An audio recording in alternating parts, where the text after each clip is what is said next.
kita duduk antara dua sujud pun jangan duduk macam anjing. Bagaimana?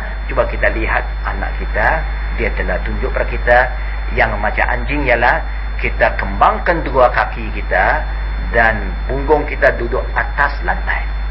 Itu macam anjing. Itu dilarang oleh Nabi. Nah, kalau dah habis perbuatan sujud tadi, sekarang kita akan sambung ke rakaat kedua. Cuba beri perhatian cara dia bangun. Bila dia tak bangun, bila dia sudah bangun daripada sujud, duduk, rehat seketika, dia akan letak kedua tangannya dan dia genggam dengan dua penumbuknya, lalu dia tolak dan baru dia angkat dua lututnya. Itu yang paling afdal. Ya, artinya kita genggam kedua penumbuk kita dan kita tolak, barulah kita angkat lutut kita. Tapi kalau seseorang tidak boleh buat cara itu, bolehlah dia buat.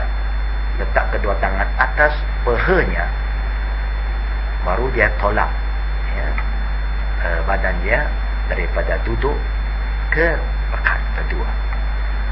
Tetapi yang afdalnya digalakkan oleh Nabi, kita genggam kedua penumbuk dan kita tolak dengan tangan kita dulu, kemudian baru angkat kedua lutut dan terus berdiri ke rakaat kedua. Bila sampai rakaat kedua, kita akan baca Bismillahirrahmanirrahim. Alhamdulillahi Rabbil Alamin. Ar-Rahmanirrahim. Maliki Yawmiddin. Iyyaka na'budu wa iyyaka nasta'in. Ihdinas siratal mustaqim. Siratal ladzina an'amta 'alaihim ghairil maghdubi 'alaihim waladdallin. Amin. Bismillahirrahmanirrahim. Qul huwallahu ahad. Allahus samad. Lam yalid wa lam yulad wa lam yakul lahu kufuwan ahad. Pertama hanya tanpa iftidah. Terus kepada suratul Fatihah. Dan jangan lupa setiap kali kita nak baca Al-Quran, kita diperintah oleh Allah supaya ta'awuzu, berarti membaca a'udzubillah minas sami'il alim minasyaitonir rajim min hamzihi wa nafthihi wa nafthihi. Lepas tu baca bismillah balik, Fatihah, kemudian diikuti dengan satu surah. Dengan syarat jangan lupa kita baca surah kedua ini mesti surah selepas surah yang pertama, ikut tertibnya. Contohnya rakaat pertama dia baca kuliah, rakaat kedua sekarang anak kita baca qul huwallah. Asal menurun, ya, itu boleh kita pilih. Tapi tidak ada contoh Nabi baca rakaat pertama kuliah, rakaat kedua dia baca qul huwallah atau lain-lainnya. Tetapi pernah contoh ada sebihis rakaat pertama, rakaat kedua kuliah, asal menurun, ya, disilakan. Tapi jangan dari bawah ke atas. Dah habislah bacaan itu, dia akan rukuk seperti mana rukuk yang pertama tadi. Bacaan juga sama, ya, tertibnya juga sama. Lepas itu dia akan bangun iktidal, sama juga. Sujud, duduk antara dua sujud, sujud balik. Sekarang datanglah tahiyat awal. Kalau dalam tahiyat awal ikut apa yang dilakukan oleh Nabi kita Muhammad SAW, memang dia galakkan kita supaya kaki kanan ditegakkan, kemudian kaki kiri kita ratakan, dan punggung kita duduk atas, ya, kaki kiri, sebagaimana kita lihat anak kita lakukan ini. Dan selepas kita disuruh baca tahiyat, dan dengarlah apa yang dibaca oleh anak ini adalah tahiyat yang dibaca oleh Nabi kita Muhammad sallallahu alaihi wasallam. At-tahiyatu lillah was-salawatu wa thayyibatu. Assalamu alayka ayyuhan nabiy wa rahmatullahi wa barakatuh. Assalamu alayna wa ala ibadillahi as-salihin.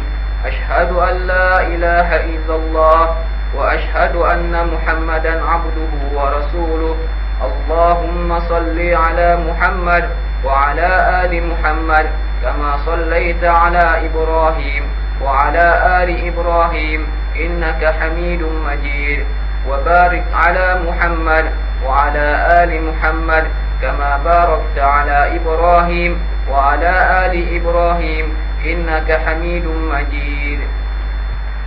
Tahiyat awal biasanya Nabi baca sampai innaka hamidun majid. Mungkin orang awam yang tak biasa selalu dia baca sampai Allahumma salli ala Muhammad, kemudian dia terus bangun. Tetapi contoh dari Nabi, dia baca tahiyat awal sampai innaka hamidun majid, seperti mana anak kita telah baca. Apa perbezaan kita lihat di sini? Satu ada, yaitu perbezaan gerakan jari.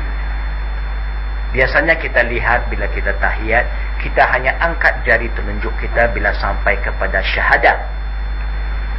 Tetapi kita lihat anak kita ini, dia akan terus gerak jarinya sewaktu dia baca tasyahud. Kenapa dia gerakkan jarinya? Oleh kerana Nabi kita Muhammad sallallahu alaihi wasallam menggerak-gerakkan jari telunjuknya sambil membaca doa sepanjang membaca tasyahud.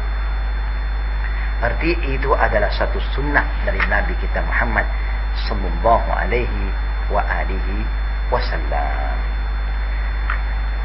Pernah juga ditanya, ya, apakah kelebihan gerak jari, ya, berterusan? Katanya, dahiya asyaddu ala syaitan minal hadid, yakni sababah. Gerakan jari telunjuk lebih keras dirasakan syaitan daripada pukulan besi. Ini disabdakan oleh Nabi kita Muhammad sallallahu alaihi wa alihi wasallam. Ini kita akan jumpa di dalam kitab-kitab, ya, Al-Baihaqi, Tabrani, di dalam sunan mereka, ya.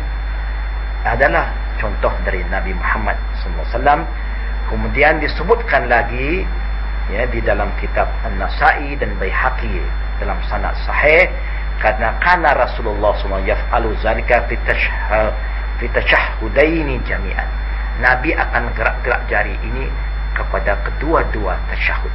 Tahiyat awal sama, tahiyat akhir juga sama. Caranya dia genggam. Lihat anak kita, dia genggam tiga jari, kemudian jari telunjuk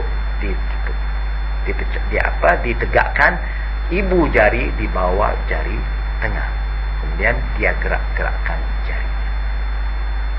Para jemaah yang kami hormati, walaupun kita rasa ganjil bagi kita kerana kita belum biasa dengan cara itu dan mungkin kita belum didedahkan dengan itu, tetapi janganlah kita timbulkan fitnah bahawa perbuatan ini memang berasaskan dari hadis yang sahih, ya, di dalam kitab-kitab yang sah. Selepas itu, kalau kita salat dengan adanya tahiyat akhir saja, artinya macam subuh, maka selepas kita baca tahiyat akhir, selawat innaka hamidun majid sampai innaka hamidun majid, kemudian kita akan diperintah oleh Nabi supaya membaca doa. Selepas kita selawat, diperintah oleh Nabi baca doa.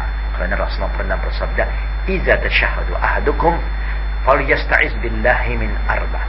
Bila kamu bertasyahud di dalam solat, hendaklah kamu minta dengan Allah jauhkan dari 4 perkara. At-tahiyatu lillah was-salawat wat-thayyibat